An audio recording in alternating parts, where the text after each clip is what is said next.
Well, kia ora tātou. Welcome everybody. My name is Alex Ness. I work at NZR and part of the Te Hurihanga team here at NZR. Here tonight to talk a little bit about Safe Club, Safe Kids. Safe Club, Safe Kids has been running for about 3 years and it's about preventing harm happening to children in rugby's care. It's also about having good processes to respond so that people who are involved in rugby can respond in an appropriate way. This year, the webinar that we are doing, we did one last year. This one looks a little bit different. We're going to be a little bit more conversational, and rather than having a conversation on my own, got two amazing people here to have a conversation with, so I'm going to introduce them. But before we do, just letting people know this is not a full training, a full child protection training. It's more an opportunity to hear a little bit about how Safe Club, Safe Kids is being applied and understand a little bit more about it. So it's not a full training, but there will be opportunities for people to get some full training and other webinar opportunities as we go, and we'll talk about that towards the end. The final thing I wanted to say is some of the content on tonight's webinar is probably not for little ears, so if you've got little ones running about, just so you know that some of the content might not be appropriate for them. And also that when we talk about this stuff, sometimes it's difficult for people. Please feel free to come and go as you please and look after yourself in whatever way you need to. It's wonderful to have you here, and we hope that if you're watching this in the future self, that you're also getting some benefit. I'm going to introduce now our two guests, so you can see on screen, hopefully, starting with the wonderful Eleanor Butterworth, who is our Harm Prevention Manager at New Zealand Rugby, has a social service background, and the other person on the screen that you can see is the wonderful Cam Prestige, former RDO and Tawa Club Rugby Club man, who's done some amazing things in the Safe Club, Safe Kids space. So I'm going to introduce them and let them say hello, but let's hear from them also a little bit about why Safe Club, Safe Kids, why it matters to you. Why is this kaupapa important to you? Let's start with you, El. Nice. Kia ora tātou. It's always our pleasure to have any way to connect with our communities about these topics. So why it matters for me, or why I'm so passionate about this topic, is my background is in social services, including working places like Barnardo's and their family violence program, working for Refuge, and through those roles, I think I saw some of the harm that can happen to our kids and to our young people. And one of the things that always inspires me in this space is just knowing that every single act of harm against children is preventable. And part of what prevents harm is amazing communities who are cohesive, who know what to look for and know what to do. So we love any chance to talk about this. And that's my goal, is to be part of making a New Zealand where every child is safe and thriving. Legend, El. Just going to get you to try and check your camera there. Thanks for the heads up, team. Maybe your camera isn't working. So we need to be able to see them. We might be able to move them into my shot even. That could be an option. Cam, perhaps, even though you're not on screen, he's a much better looking chap than myself, but kind of looks like a little bit like looking in a mirror. Cam, why is this kaupapa important to you? Kia ora koutou. Thanks, Alex. Thanks, Eleanor. So yeah, look, I've been involved with rugby all my life. Played junior rugby, played rugby at college, played senior rugby, was part of a high performance environment. Growing up, rec programs. When I think back on my journey, there was rugby was full of so many great things. I got lots out of it, and I sort of want that experience for as many kids as possible as well. No harm happened to me when I was in rugby's care, but there were definitely situations that were a little bit sketchy. When I think back, but it wasn't until I started sort of coaching and working within rugby, and then my own kids started playing, that I sort of probably looked at it with a bit more of a critical eye, and looked at, the significant impact we can have in the lives of our tamariki, within rugby's care, and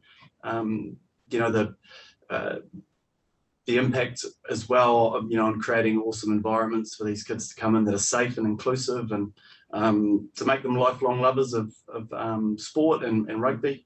Safe Club, Safe Kids is just that. It's a great template on how to build great, safe, inclusive environments. So that's why I'm on board. Awesome. Well, it's great to have you here to be able to speak to how this looks in practice. So thanks heaps. Hey team, you'll get to see the back of my head through this camera over here. So you'll be able to see Cam and Al hopefully in the background there. with all of our wisdom and knowledge, technology is not necessarily our go-to. Look, now we know who we are. Let's take a look at something that's just come hot off the press. It's our new Safe Club, Safe Kids video, which is a really good one for you to share on your social media. Kia ora! While we learn rugby, we take with us for life. Like how to be calm under pressure. No worries, Dad. Thanks for being here. We learned how to have respect for others. Good game. Good game. Good game. Good communication, old people. Good game. Just like the game, communication is the key. Hi, Mom! Left, pass. Dad, your ball. With every practice and every game, we go into the adults you want us to be. Stronger. Better! Faster! Safer? That's right. Talking about safety is just as important as any part of the game.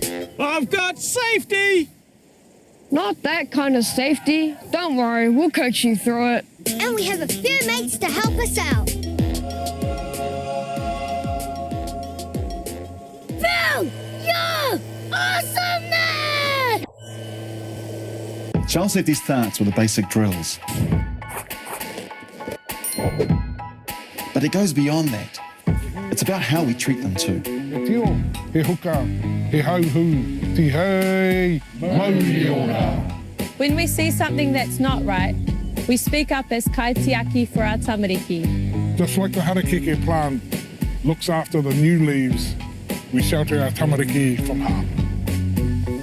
We protect our children with mana, ensuring they grow into a strong future. Cut! That was Jai. I need more emotion, Arnie. Come on, get up! We're filming. It's easy when we have a great team of support crew behind us. It's easy as spelling tag. Flag, yeah, flag. F, follow the Safe Club, Safe Kids guidelines. And look out for signs of abuse. A, act on any concerns. G, get support from your Safe Kids advisor. And at www.nzrugby.co.nz/safekids. Action! Everyone needs to support us being safe. Players, coaches, parents, teachers, families, friends, aunties, neighbours that fell across the road, that lady at the fish and chip shop, aunties, neighbours, Everyone? Tato, katoa? Everybody. grandparents. Oh, did I say coaches? When we're safe, we're having more fun, we play better and represent our whānau with pride.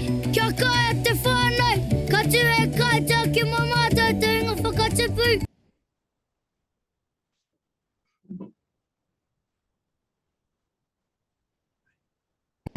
Ka tipu, ka whangaia, ka puawai. Haumaruta te reto te arakeke. Safe for tamariki, safe for fields, safe for clubs, safe for families, safe for communities, safe for universes. Let's protect our most precious taonga. Us!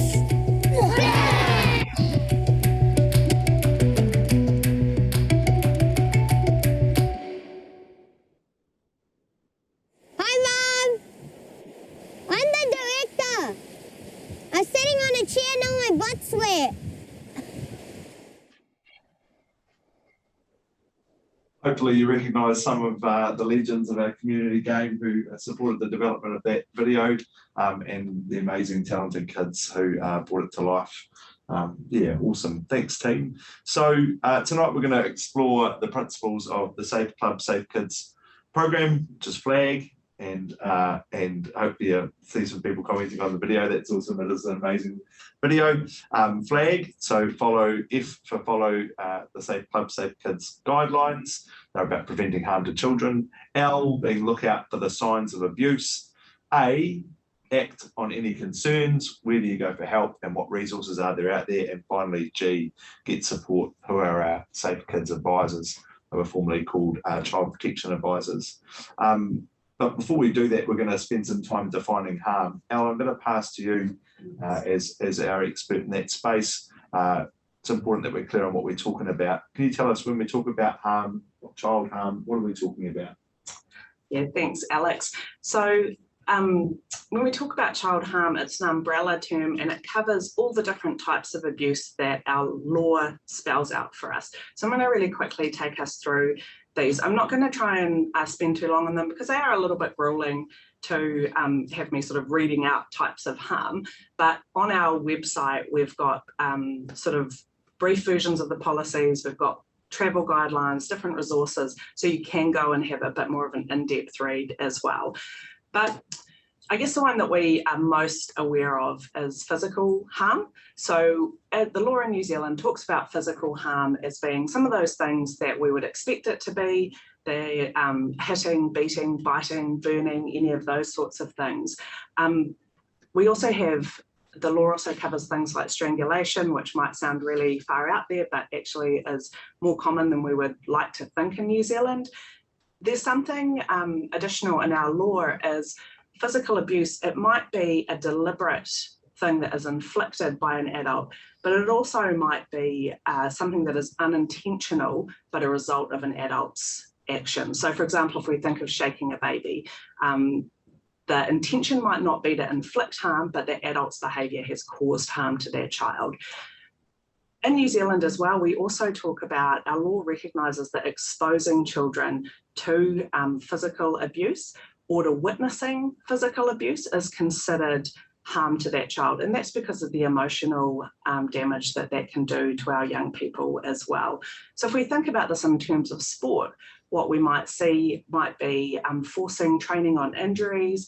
We might see the nature and intensity of training being far outside what is like appropriate for the kid's age and stage. And it might be doing things like training to the point of causing injuries as well as not letting those happen. So those are some of the things we might be thinking about when we think about physical harm towards kids. When we talk about sexual abuse, something to note here is that sexual abuse can involve contact, but it also might involve non-contact. So it might be the types of sexual contact that we imagine, and that could be happening from an adult, it could also be happening from an older child. The other thing is it might be exposing children to sexual material, things like pornography, enticing kids to play sexual games, encouraging children to remove their clothes, any of those sorts of things. And some of the things that we might see in sport, as well as that kind of sexually suggestive behaviour or trying to get kids to do things that they wouldn't naturally be doing. We might also see things like allowing real sexualized bullying, so like pulling down of pants or yeah, those sorts of things is what we're talking about when we talk about sexual harm. When we talk about emotional abuse, again, this one can cause some confusion for people. It's not about someone having a cross word with a child. It's not about a one-off. It's about a pattern of behaviour. And, you know, when we think about it, we think about words like humiliation, degradation, threats, verbal abuse. And it's at a level where it is causing damage to that child's development, their emotional development, their intellectual development, their social development, because it's that sort of behaviour that can really break a child's spirit. So those might be some of the things that we're talking about. And again, in a sporting context, we might see it like really aggressive styles of coaching or managing children, doing really high-end threats towards children, calling them names, putting them down, any of those sorts of behaviours that probably once upon a time we thought was just, you know, building resilience in kids, and now we recognise it's actually quite harmful to them. So the final one that we recognise in New Zealand is neglect. And neglect, again, sometimes people will say to me, oh, is that things like, you know, if you see a baby and they've got Coke in their bottle? And the answer is no. Neglect is about a child being a persistent failure to meet the child's needs. So that's like their housing needs, food, medical care, the things they need for hygiene, the clothes they need to be warm, all of those sorts of things. So it's at that level that it's so persistent, it's affecting a child's development and their well-being. So that's kind of the broad definitions that we're working with when we think about this kind of big umbrella term of harm. Thanks, Elle. That's heavy stuff, but also really motivating to be looking at what we can do to prevent today. So thanks for doing that. So team, we've got the Safe Club guidelines, which is a full list of online. You can go and have a read of that. But we're going to explore a few of those now. So follow, F for follow Safe Club guidelines. There's tons of evidence ways to keep kids safe in sport. Elle, can you tell us about what a few of them are? Yeah, so one of the really common metaphors that we talk about when we talk about how do we prevent harm from happening to kids is if I get you to imagine a waterfall and you're standing right down the bottom of a river under a waterfall and you see a kid who's come down, they've been in the water for a long time, they're not looking good. That's that red flag of after an incident. So kids been in the water, we pull them out, we resuscitate them, we send them off to hospital and we hope that they turn out okay.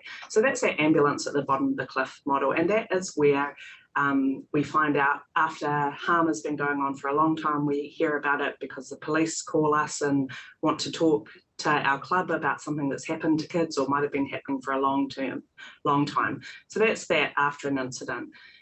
And over in the prevention sector, we started thinking about, like, man, if only we had moved upstream, you know, if only that child had been picked up 6 months earlier, a year earlier. Sometimes, you know, when we've seen harmful environments in rugby, it can be like 30 years that issues have gone on.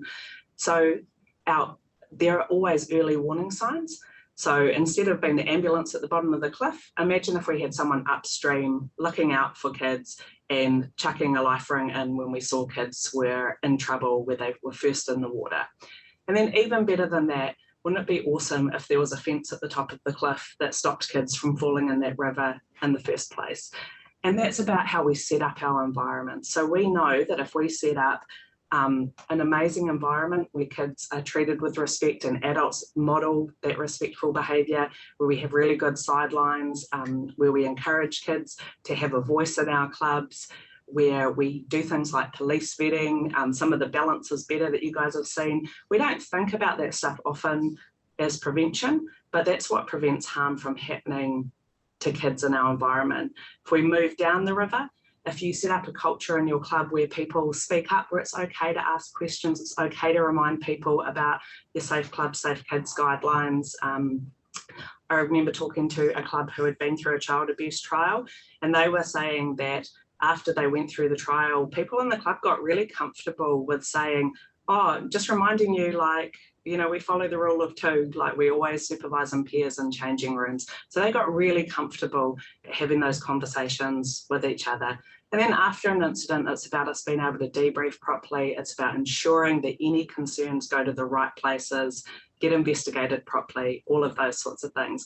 But what I love in this space is hearing about clubs who take this kind of concept of what we could do to make a great environment for kids and kind of turn that into reality, which is where my friend here comes in. Well, let's bring Cam into the conversation. Cam, you've got some practical ways of delivering this on the ground. Do you want to tell us about some of those? Yeah, thanks.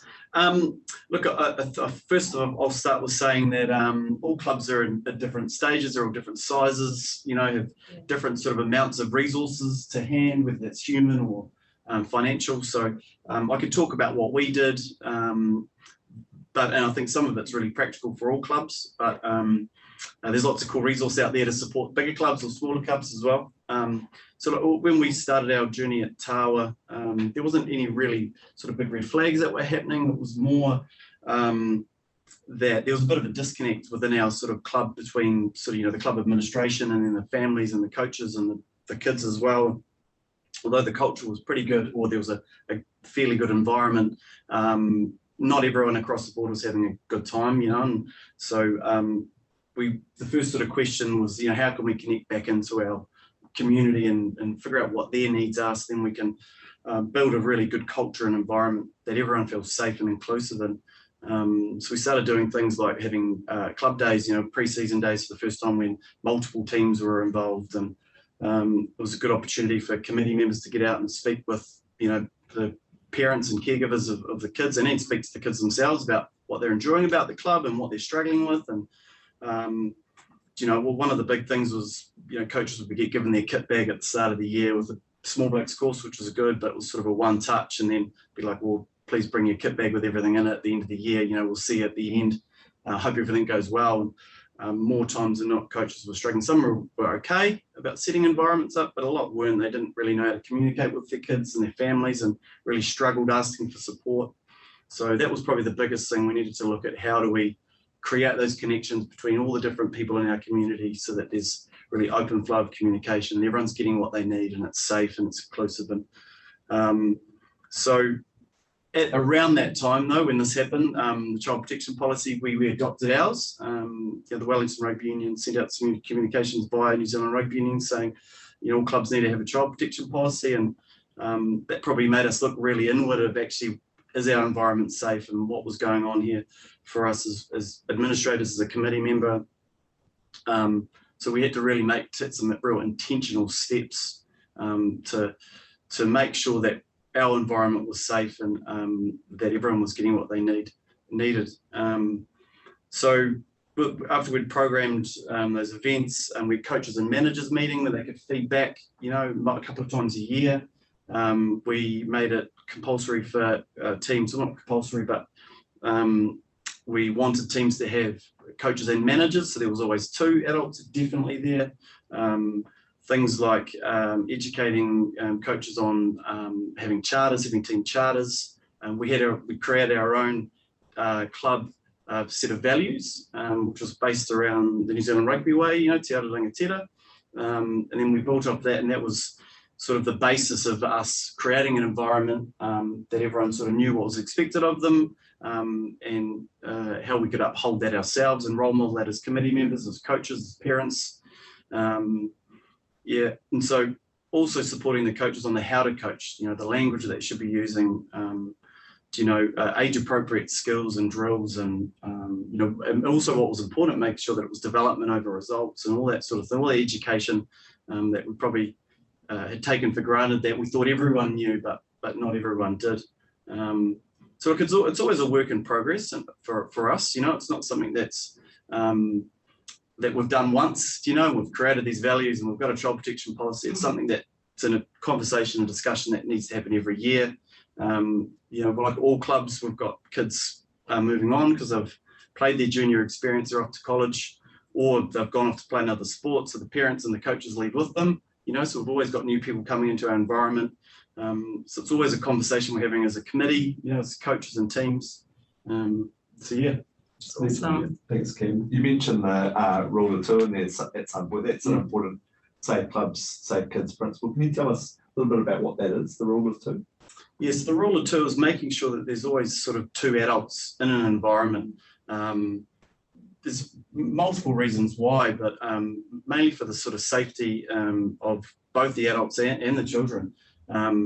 If we think of situations where adults have to leave, and then the kids are either unattended, or if children have to go off to the bathroom and they're in an environment where there's lots of other people around, and or they've got a couple hundred meters to a bathroom, there's always an adult to accompany them, but also too, for the safety of everyone, there's always 2 adults there to support each other.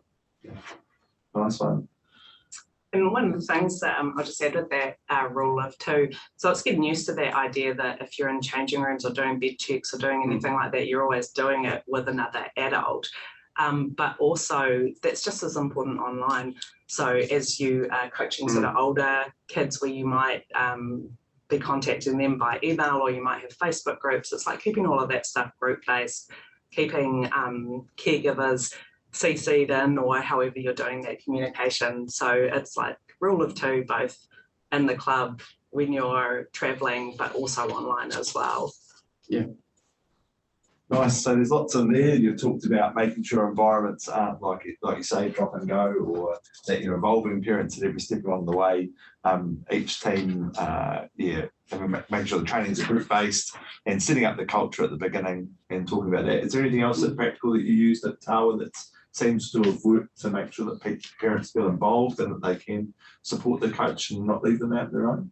Yeah, it's actually a really good question. I think the team charter is a really important step for any team. And I say team charter, but it also applies to clubs, committees setting up what the expectations are for their coaches and managers. So it's the same process, having coaches and managers meetings and setting up what's important to everyone so that everyone's getting input and a voice. And then the equal applies for coaches and managers when they're setting up their environment for their team. It's important everyone has input into that.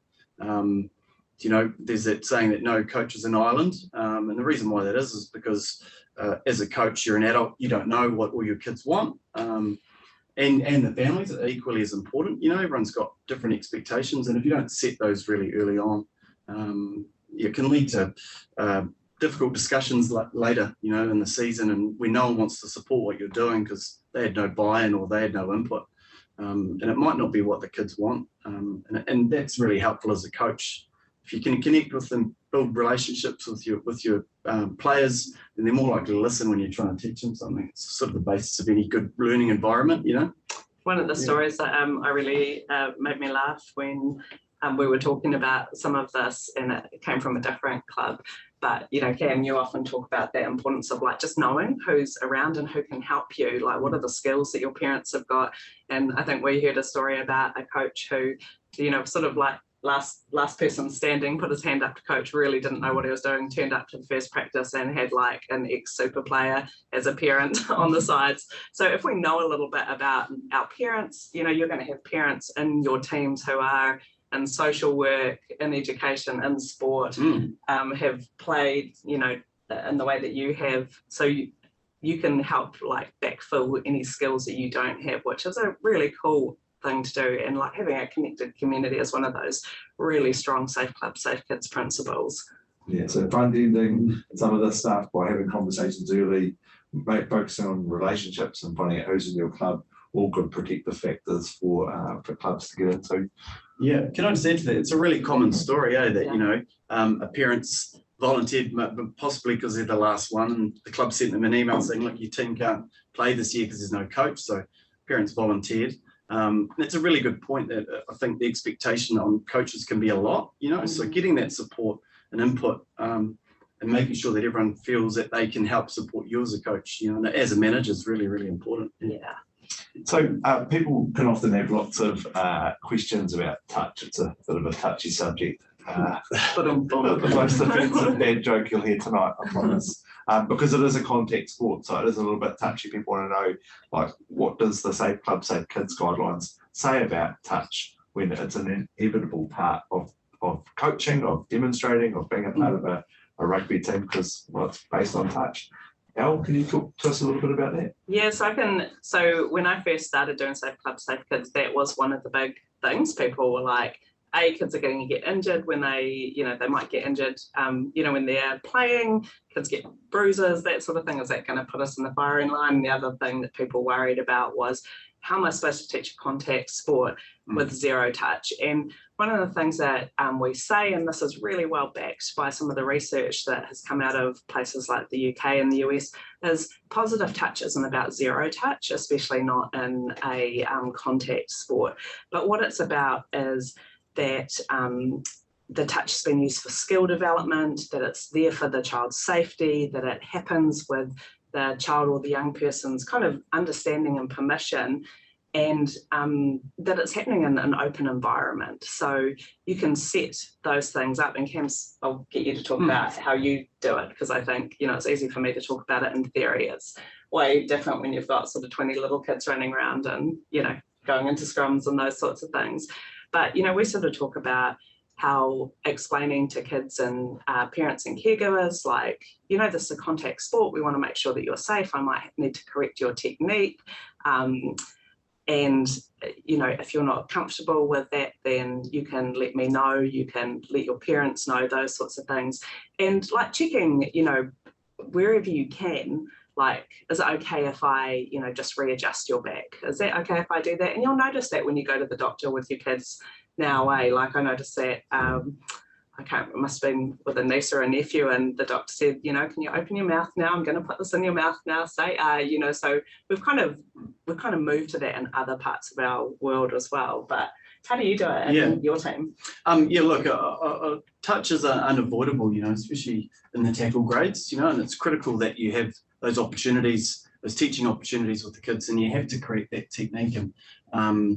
And you're right, but you know, but it has to be positive and it has to be purposeful and for the right reasons. Something you said about talking to parents and the kids, you know, front footing that right at the start of the season is easy. I think I know as a coach myself and speaking to other coaches, you know, you sometimes forget that stuff. You're in the moment, and you could be halfway through the season, and you know, you go to correct someone's technique, and then afterwards you go, oh, you know, I didn't ask. But I think one way around that is to front foot it right at the start of the season. So when you're doing your team values session, you know, and all caregivers and kids around players is saying, look, you know, we're playing in a contact sport, or even if it's ripper, I may sometimes need to correct your technique, and putting it out there to the group and saying, look, understand that not everyone's going to be comfortable with that.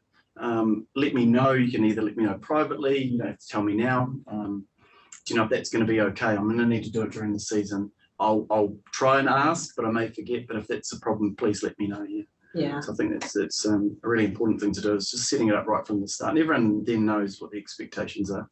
And if you have those sorts of things happening with an environment where kids are generally being respected and they're being listened to and their voices are being asked, you know, that's what we want. That's the purpose of getting really intentional about touch, and making sure it is done in the right way for the right reasons, is so that kids know that actually they can say if they don't like something, that adults are going to be really mindful about how we interact with kids. We're not going to do things to children that make them feel uncomfortable as well. And that again is like when we lift that standard, if something happens in our club where a child's experiencing a type of touch that they don't like, if something harmful is going on, then the child is much more likely to be aware and to remember that actually they're allowed to say, and other adults, more importantly, will be aware and raise that as well. So yeah, absolutely. And you know, building on that point of, you know, making sure that you know, our players feel comfortable saying that they're not comfortable. Is really important, but equally for our coaches and managers, you know, one thing that happens to me regularly, and I know that some other coaches and managers get it as well, as our own kids are in these environments because that's all we're coaching, right? And our kids are huggers, you know, so they come up and hug us, and then that sort of says to all other kids, oh, I can hug that guy, you know, or that woman, and that's all right. But I know myself, I don't really feel comfortable when kids, particularly if I don't know them very well, come up and give me a hug, you know.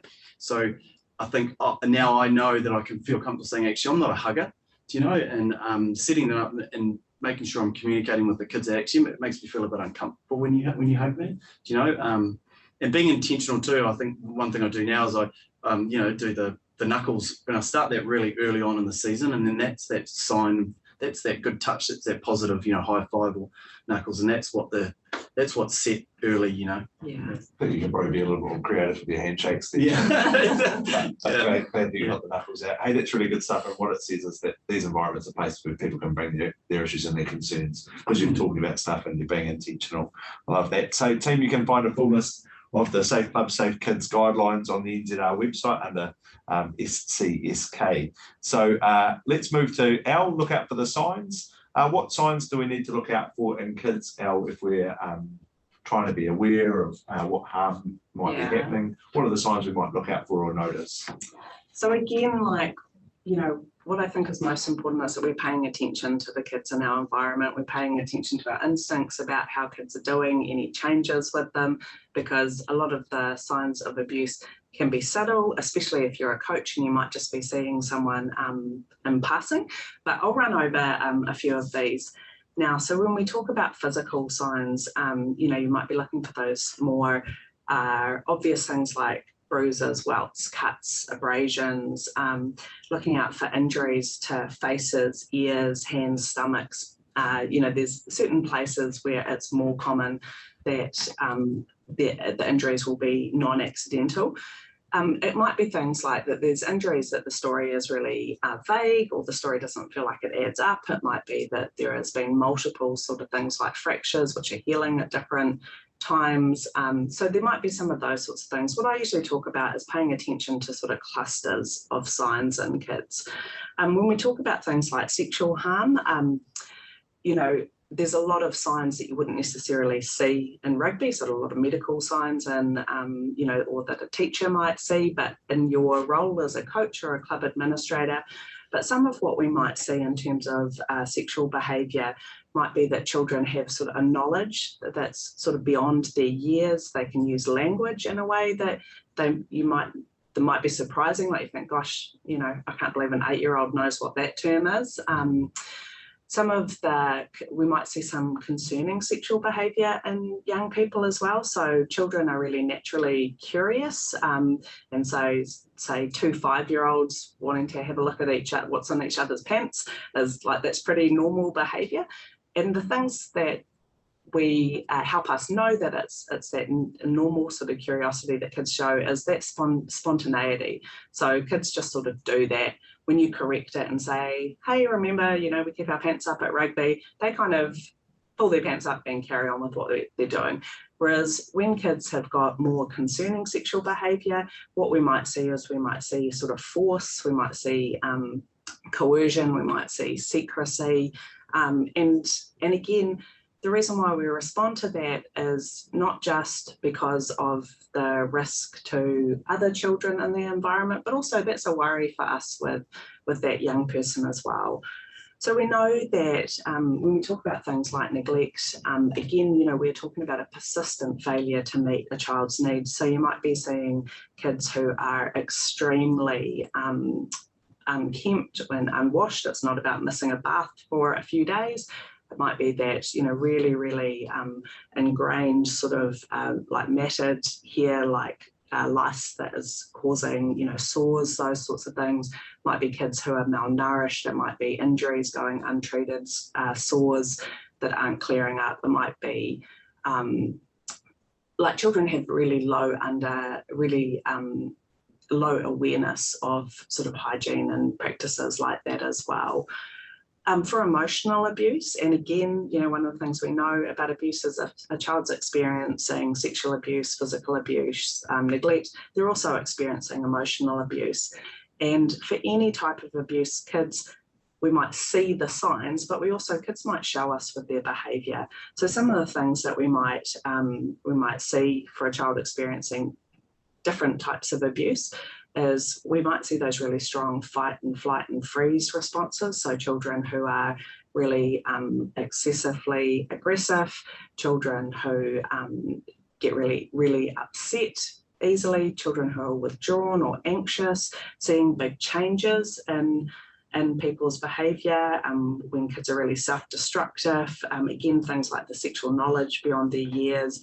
If we see kids who flinch or seem really wary of adults as well, there can be a whole raft of signs. And again, you know, what we say to our communities is you're not being asked to find abuse, fix abuse, investigate abuse, but I would just say, like, pay attention to what you're seeing in the kids in your community.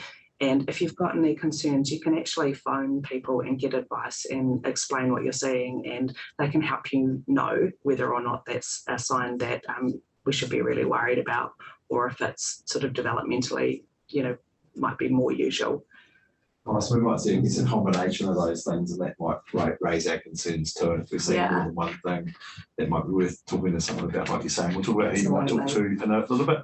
Cam, for adults, might be sort of old school to think we can pick out someone who's doing something that's not helpful. We might have some old stereotypes that perhaps aren't that useful. What are the things that you as a coach might notice in other adults that are in the training pitch on the rugby field or in and around rugby that might raise your concerns as a person who's interested in safe club, safe kids?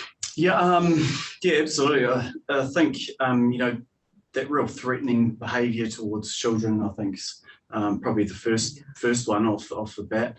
You know, look, we all make mistakes. I think, you know, people could be really passionate, particularly about rugby or any sport, but you know, it's, you know, those emotions when they spill out and they become really aggressive and threatening, that's definitely a red flag, particularly when they're, you know, threatening physical harm, or, you know, even death, you know, the extreme of death towards kids in particular, or even adults, other adults as well. red flag.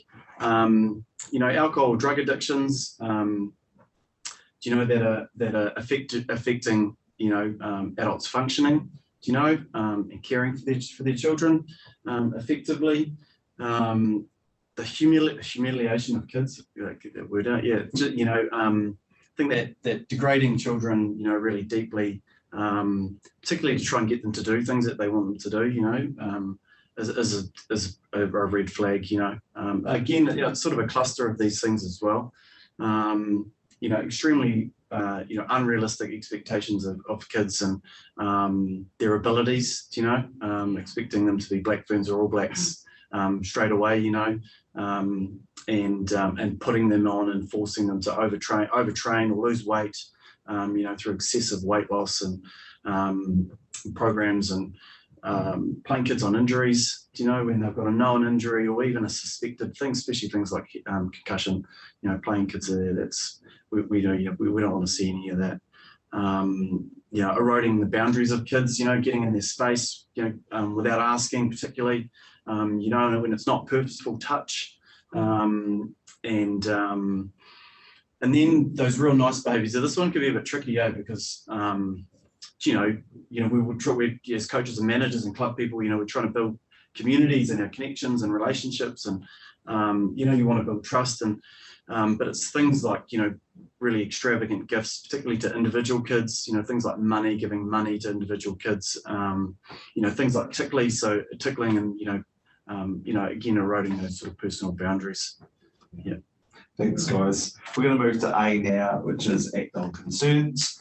So if we do see some of these things that are concerning us, might be getting a bit worried, a bit panicked about what we've seen, how can we respond? How can we reach out and act on these concerns? Okay, so when we were developing this, we wanted to give our communities really some assurance and some kind of clear guidelines of what to do. So we came up with this response traffic light. So basically, any concerns that a child might be being harmed, so that kind of abusive behaviour, those signs, any of that emotional, physical, sexual neglect, those sorts of things, what we ask that people do is report that to their child protection advisor or their safe clubs advisor. We're kind of moving names at the moment. Every single union has a child protection advisor, and you can get hold of that person through your union if you don't have their name already. So those people have been trained. They also, a lot of them will contact us at New Zealand Rugby to get advice. And I think just a couple of really important points for those worrying, you know, sort of worrying behaviours. The first one is you do not have to have proof. So people can worry that if they raise a report of concern, that's all you're doing is raising a report of concern. Someone who has the expertise will look into it. If it's an emergency as well, like if you are really worried about a child's safety, then and there, you can always phone the police, phone Oranga Tamariki. They work in tandem, they're there 24/7. So yeah, so any of those things, once you see them, if a child was to disclose to you those sorts of things, we would ask that you escalate that within the first 48 hours. If it's not an emergency, if it's an emergency, contact Oranga Tamariki or the police. So the next one is a lot of what we see in rugby isn't at that threshold of abusive behaviour. It can be that lower end stuff. It can be there's quite an aggressive coaching style. It's not at the level of emotional abuse. It's not threatening, degrading, that sort of thing, but it's a lot. It's not making our kids feel respected. It's not creating the environment that we want. So those sorts of things, any of that behaviour that is, you know, we call it concerning behaviour that puts children and young people at risk. And that means that if we ignore this, and we create this environment where there's a lot of unsafe behaviour, then we are opening up a space where more of the abusive behaviour can slip in. So for those orange behaviours, again, your child protection advisor can give you advice, but those also might be things that you deal with at a club level, at a committee level, and I know Cam's probably got some tips and thoughts about how to do that, but what's most important is that we don't walk past it. And again, on our website, you can find this response traffic light, and on the other, you know, there's more detail on this. So it goes into detail about the signs to look out for red, for orange, for green, and what you can do. But basically remember, high-end stuff, always escalate up. Orange stuff, there is lots of advice out there for how to deal with those lower-end behaviours. You think so? One thing I think is really important is we talked about having club values and setting those expectations with everyone. And part of that is creating an environment where people feel okay to come forward and raise concerns. So you're building that trust and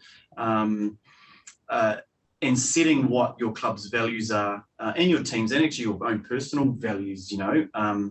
And when those aren't being upheld, that's giving everyone in that environment permission to step forward and say, actually, that's not what we are as a club or as a team or as a person, and not walking past it. I think that's probably the first thing, because there's that saying, the behaviour you walk past is the behaviour you accept. So, making sure that clubs, committees are giving permission to their community to step forward and uphold those values that they hold themselves. Having conversations with people, it doesn't always have to be a big, hoo-ha thing, where you make a real big deal, but just having those past conversations like, I remember, our club values are this, with the rule of 2 or, something like that. If you need any support, I'm here to help you, having got those conversations, building those connections as well is really important to be able to have those conversations. I think when games are going on and we're seeing sort of abusive behaviour on the sidelines or whatever, it's probably, again, making sure that everyone knows that they actually have permission to stop the game, and saying, look, actually, this is not what we're about, and it's not a great environment, it's not safe for anyone here, and having those conversations and saying, look, if it doesn't stop, then we're going to have to pull pin, I think. Yeah. How's that gone when you've had those conversations? It's always difficult, It's I think the biggest thing is leaving with your mana still intact there, when you've had those discussions, because it always can get a bit heated and and we all make mistakes, especially, when we've got vested interest in what's going on, but it's having in the forefront of your mind what's important here, and what's important is that all our tamariki feel safe and that they can come into our environment and play the game of rugby or train and play games and feel and have fun, and want to come back. It's really cool that you're spending some time at the start of a season to get to know the coaches, so that you've got that relationship. So when it is maybe tested, maybe you're seeing some low level stuff that you want to address early, that you've got that relationship to go up and talk to them by name. They know you well enough. They've got that trust to hear that. I think what you said before about creating environments where kids are testing us and they're watching us all the time, and how we respond to harm. Like, that's a really good sign for a kid to know, this is a place where we talk about difficult stuff. These are adults who have already highlighted that it's okay to ask for help, and they're showing us by their own action. Gosh, coach steps in when it's getting ugly. That's a safe person. But we're all learning from that. That's awesome. Yeah. So what if a child tells us something is wrong, Al? Like, that's a scary thing, I'm thinking, for maybe a parent who's just been thrust into the limelight as coach, and all of a sudden you're a trusted person because you look the goods, you wear the shirt. I want to tell you something that's big that's happening. What happens when that sort of disclosure does come? Yeah, so people can feel really anxious about that, but the first thing that I would say is try and stay calm and give the child your attention. So, kind of getting down on their level, in those environments where there's so much going on, just taking that second to listen to what the child is trying to tell us. It's really important that we don't investigate these situations ourselves. So it can be tempting in that moment to be like, tell me more about that. Like, how did that happen? Are you saying that, is that what you said? So we don't do any of those questions. You just let the child tell you what it is that they're wanting to say. And you kind of affirm the child. You say, I'm really glad that you told me that.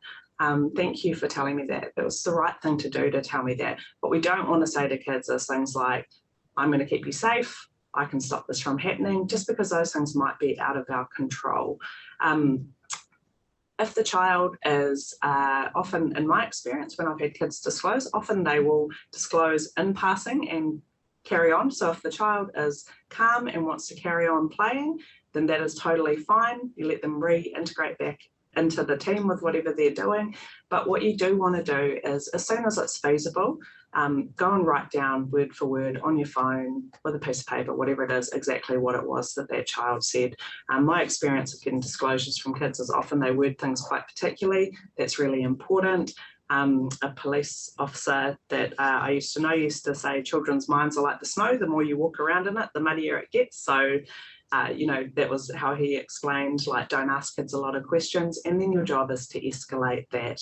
And again, if you feel like this is imminent danger, there's real risk, then you do that. You treat that like you would any other emergency that you came across, which is through our emergency services, through police, through Oranga Tamariki, otherwise up through your child protection advisor, your Safe Clubs advisor at the union level, and they can lodge that notification of concern for you. So nice, Ellen. Pretty unlikely that all of our coaches are going to get that, but good to know that there's something in place and some advice around how to manage it. If it does, I guess sometimes kids might test the water a little bit by telling you a little something one day.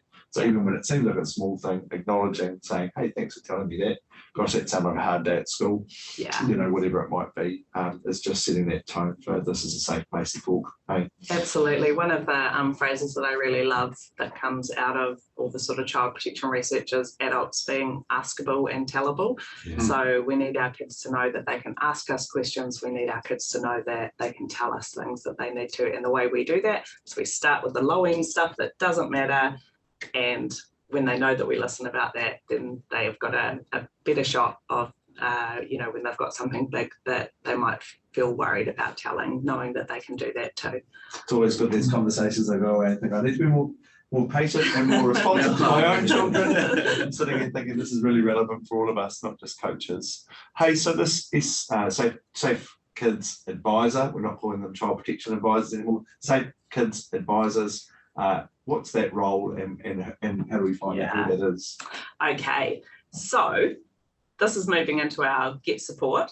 And so the the Safe Kids Advisor, the first 3 years we called it Child Protection. Our community gave us really cool feedback that they liked the phrase Safe Clubs, Safe Kids better. I'm just getting used to my language. So the Safe Clubs, Safe Kids Advisor, their role is to know the process, to guide you through what needs to happen. They've got my contact details, they've got templates for doing that report of concern. They can lodge that report of concern for you. Their job is not to investigate either. We leave that up to the professionals. So what your child protection advisor does is they're the contact for all of you in the clubs. They know what the policy says. So you don't need to remember that. If you're a coach out there, you've got someone in your club that knows that. They know either their local contacts or they know me. I field lots of those questions every year and we work our way through what needs to happen together. One of the most important things, I think, when it comes to these topics that can make people a bit nervous is to know that you do not need to do anything alone. There is support, there's layers of support at your union level, at NZR. We've got links to services as well, so we can walk you through those things. There's some other great resources available on our website, Elle. Yeah, so if you go to the New Zealand Rugby website, there is tailored resources that we've tried to keep as simple as possible for each role. So you will find them for your Safe Kids Advisor. For our club administrators, your job is to adopt your union policy and be in charge of leading that culture, making sure that if there's trips happening that we're following travel guidelines, that sort of thing. So if you go online, you'll see club administrators, you'll see videos, you'll see a really basic checklist that if you are doing the things on the checklist, that is you doing Safe Clubs, Safe Kids. There is a handbook. We've made the policy really simple so you don't have to do the big 17 pages, and there's travel guidelines, so if you're organising trips away you don't have to do that research about how do we do that safely. So for our club administrators, for our coaches, similarly, your role there is in shaping the culture of the team by following and modelling and communicating those Safe Kids guidelines. So if you know who your Safe Kids Advisor is, if you report any concerns, that's the kind of the crux of your role in this. And if you go onto the New Zealand Rugby website under Safe Club, Safe Kids as well, you'll find the full flag resources. There's a little video that we played at the beginning of this. Yeah, and actually I have not put a list of the union advisors up there, which I've said, but yeah, we can get you those details as well if you don't have them. And Cam, as a coach, you come across lots of, I know you've been searching the internet far and wide. Are there any resources you'd advise that would be useful for creating culture or doing anything in the... Oh man, Balance is Better, so the Sporting NZ. I think Balance is Better is a great resource. I think I've used it lots to, there's different articles that come up every week. Some are really poignant to our rugby environment. So feeding those on to coaches, to other coaches and even club administrators as well, I think it's really helpful. Sort of reinforces all the messages that we're talking about with Safe Club, Safe Kids. One other thing I'll add too is I think, from a club administrator's point of view and a coach, taking all that, sometimes it feels like there's a lot of responsibility. So making sure everyone's aware that it's actually everyone's responsibility, within our communities, to safeguard our tamariki. And one thing we did at Tau was, when kids came in to weigh in with their caregivers, we gave them a caregivers info sheet. And on that was, all the contacts within the club, but also the processes for reporting serious injuries. So it wasn't just on the coach, because there's always a lot, the coach is carrying the kit bag, the pictures of balls and all sorts. And sometimes some of that stuff gets left behind, with reporting injuries and stuff like that. So making sure that it's on everyone's plate. Yeah. Also the reporting process for concerns. So making sure that everyone in the club knows what that process is and they feel comfortable coming forward, giving feedback. I think one thing we've said to, for instance, to caregivers is that, look, we'll put everything we can in place to safeguard, our players and coaches and managers, but we're not going to always get it right. So if you think we're missing the mark somewhere, please let us know. So it's about creating that culture that, allows people to come forward and say what they think and feel. Awesome. And I'm busy enough chopping oranges in the boot of my car. Cool. Hey, thanks, team. We're going to finish there. Elle, do you want to quickly hit us with the website that people can find some of these resources on? Yeah, so it's nzrugby.co.nz, and the easiest way to find it is there's a search bar on the website, put in Safe Club, Safe Kids, it will take you there. They're all there. No, get amongst to it. both of you for your time and energy. Cam, as a coach and a dad, it's wicked to see you leading this work. So thanks for your insight there. And Elle, you've done so much in the Safe Club, Safe Kids space. So thank you for protecting all of our children. We're really lucky to have you both. And this will be available online at some point. Thanks for joining us tonight. And we look forward to any comments or questions. You'll find a way to get in touch with us. So thanks again for joining us. Better living, everybody.